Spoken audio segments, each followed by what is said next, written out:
Hi. I'm in a house that's nearly empty. It's the house I grew up in. It's being sold.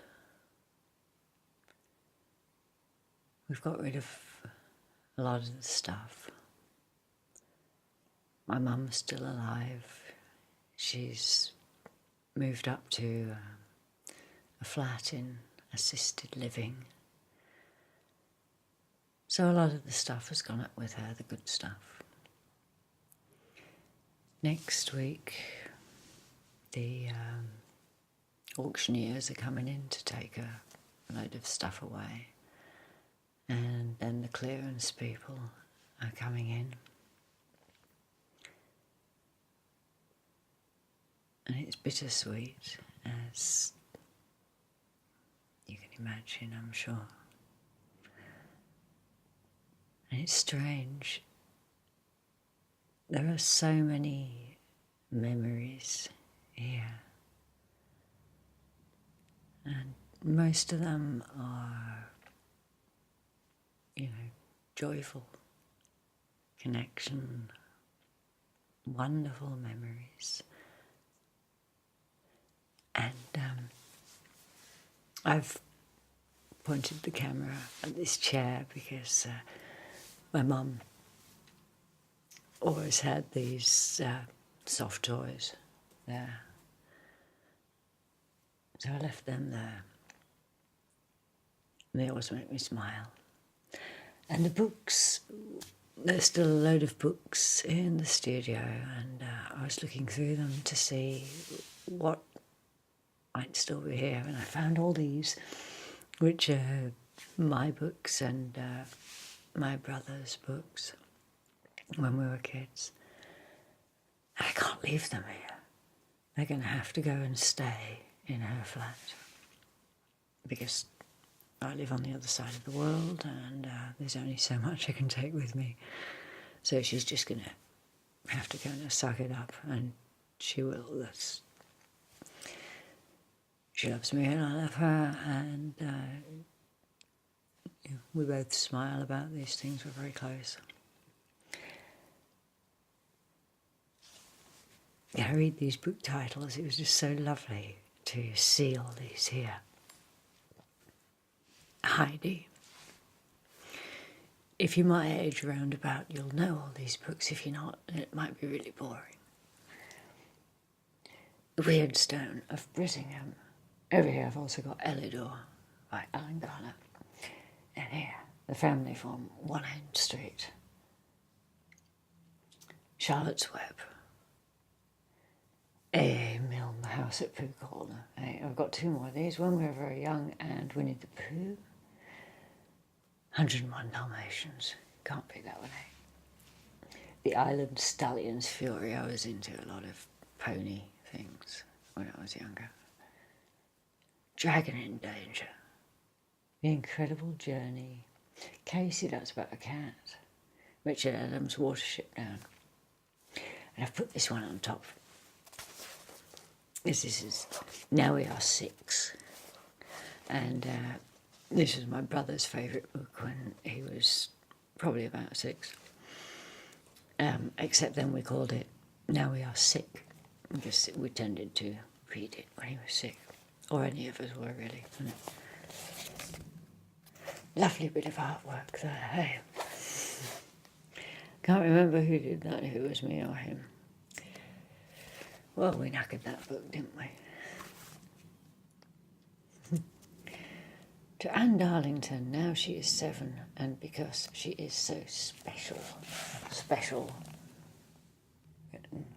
like that. I like that kind of spelling.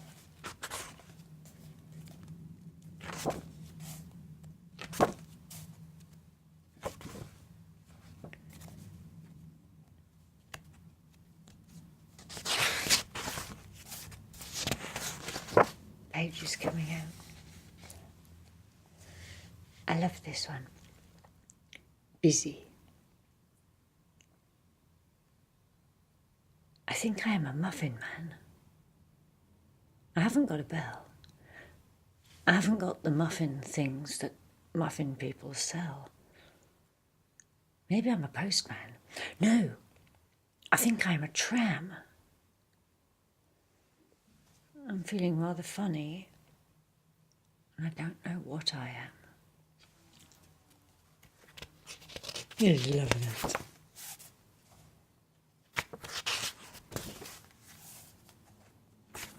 There's pictures as well.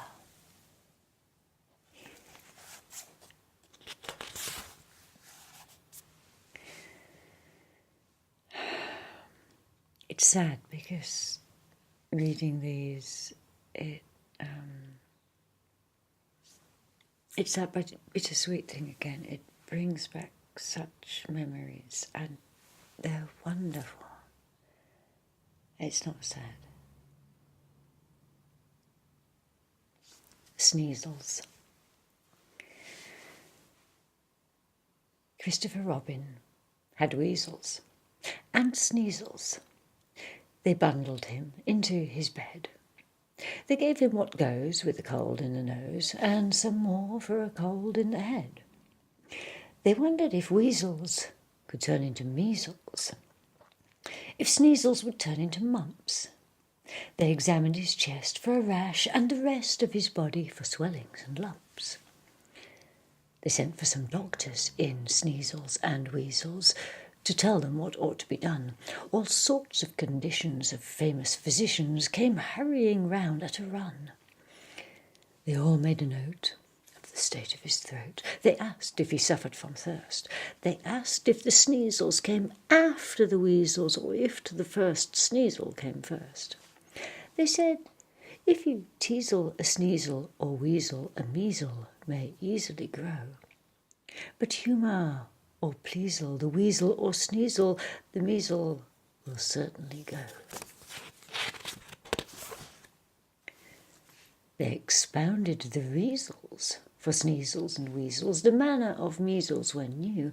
They said if he freezels in draughts and in breezels, then feasels might even ensue. Christopher Robin got up in the morning. The sneezels had vanished away, and the look in his eye seemed to say to the sky, now, how to amuse them today.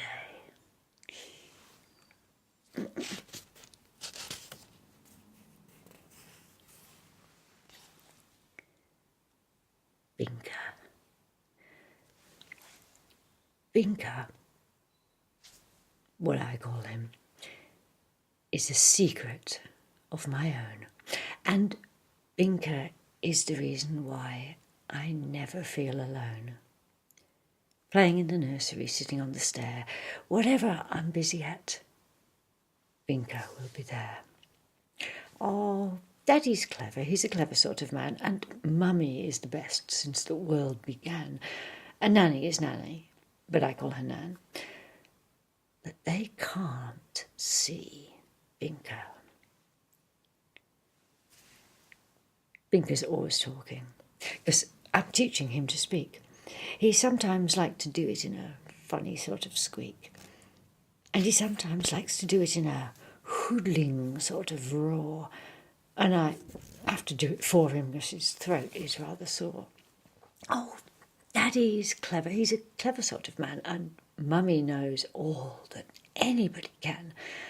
And Nanny is Nanny, but I call her Nan. But they don't know Binker. Binker's brave as lions when we're running in the park. Binker's brave as tigers when we're lying in the dark. Binker's brave as elephants. He never, never cries. Except like other people when soap gets in his eyes. Oh, Daddy's Daddy. He's a daddy sort of man. A Mummy is as Mummy as anybody can. And Nanny's Nanny, and I call her Nan. But they're not like Binker. Binker isn't greedy, but he does like things to eat. So I have to say to people when they're giving me a sweet, "Oh, Binker wants a chocolate, so could you give me 2?" And then I ate it for him because his teeth are rather new. Well, I'm very fond of Daddy, but he hasn't time to play. And I'm very fond of Mummy, but she sometimes goes away. And I'm often cross with Nanny when she wants to brush my hair. But Binker is always Binker, and is certain to be there. I love that.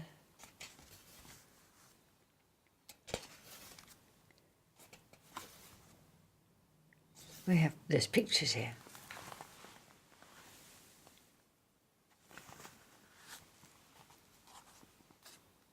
I keep showing you the pictures. I love them.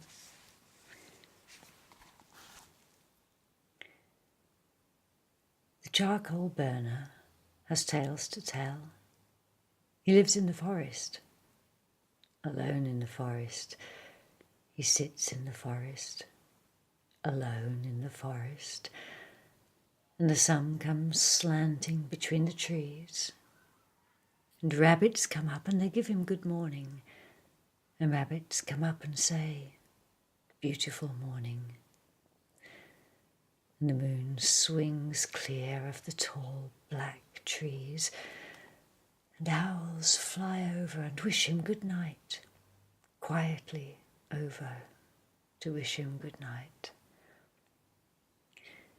And he sits and thinks of the things they know, he and the forest, alone, together, the springs that come and the summers that go, autumn dew on bracken and heather, the drip of the forest beneath the snow, all the things they have seen, all the things they have heard, an April sky swept clean and the song of a bird. Oh, the charcoal burner has tales to tell, and he lives in the forest and knows us well.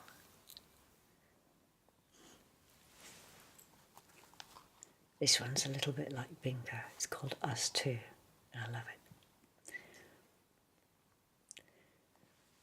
Wherever I am, there's always Pooh. There's always Pooh and me. Whatever I do, he wants to do. "Where are you going today?" says Pooh. "Well, that's very odd, because I was too." "Let's go together," says Pooh, says he. "Let's go together," says Pooh. "What's twice 11?" I said to Pooh. "Twice what?" said Pooh to me. "I think it ought to be 22. "Just what I think myself," said Pooh. It wasn't an easy sum to do. "But that's what it is," said Pooh, said he. "That's what it is," said Pooh. "Let's look for dragons," I said to Pooh. "Yes, let's," said Pooh to me. We crossed the river and found a few. "Yes, those are dragons, all right," said Pooh. "As soon as I saw their beaks, I knew. That's what they are," said Pooh, said he. "That's what they are," said Pooh. "Let's frighten the dragons," I said to Pooh. "That's right," said Pooh to me. "I'm not afraid," I said to Pooh. And I held his paw and I shouted, "Shoo! Silly old dragons!" And off they flew. "I wasn't afraid," said Pooh, said he. "I'm never afraid with you." So wherever I am, there's always Pooh. There's always Pooh and me. "What would I do," I said to Pooh, "if it wasn't for you?" And Pooh said, "True, it isn't much fun for one, but two can stick together," says Pooh, says he. "That's how it is," says Pooh.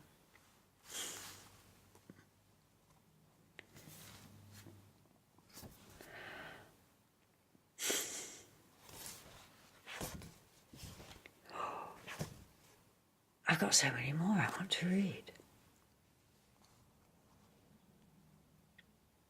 Furry bear. Last one, shall we do this? If I were a bear, and a big bear too, I shouldn't much care if I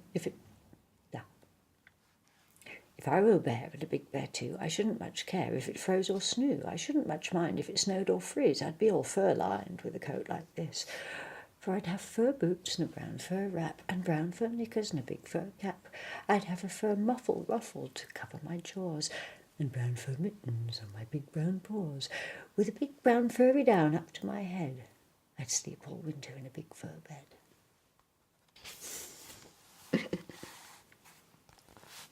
I think I have to do this one too. This is really good. Forgiven. I found a little beetle, so that Beetle was his name, and I called him Alexander, and he answered just the same. I put him in a matchbox, and I kept him all the day. And Nanny let my beetle out. Yes, Nanny let my beetle out.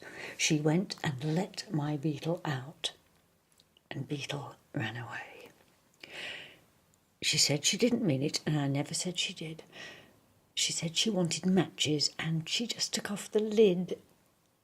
She said that she was sorry, but it's difficult to catch an excited sort of beetle you've mistaken for a match. She said that she was sorry, and I really mustn't mind, as there's lots and lots of beetles, which she's certain we could find if we looked about the garden for the holes where beetles hid, and we'd get another matchbox and write Beetle on the lid. We went to all the places which a beetle might be near, and we made all sorts of noises which a beetle likes to hear. And I saw a kind of something, and I gave a sort of shout, a beetle house, and Alexander Beetle coming out. It was Alexander Beetle, I'm as certain as can be, and he had a sort of look as if he thought it must be me, and he had a sort of look as if he thought he ought to say, I'm very, very sorry that I tried to run away. And Nanny's very sorry for, you know what she did. And she's writing Alexander very blackly on the lid.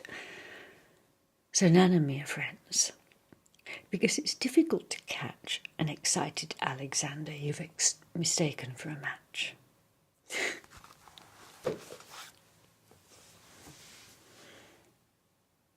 Thank you. This is a bit of an emotional thing with me.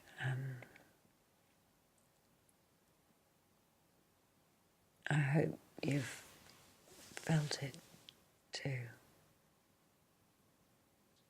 Sweet dreams.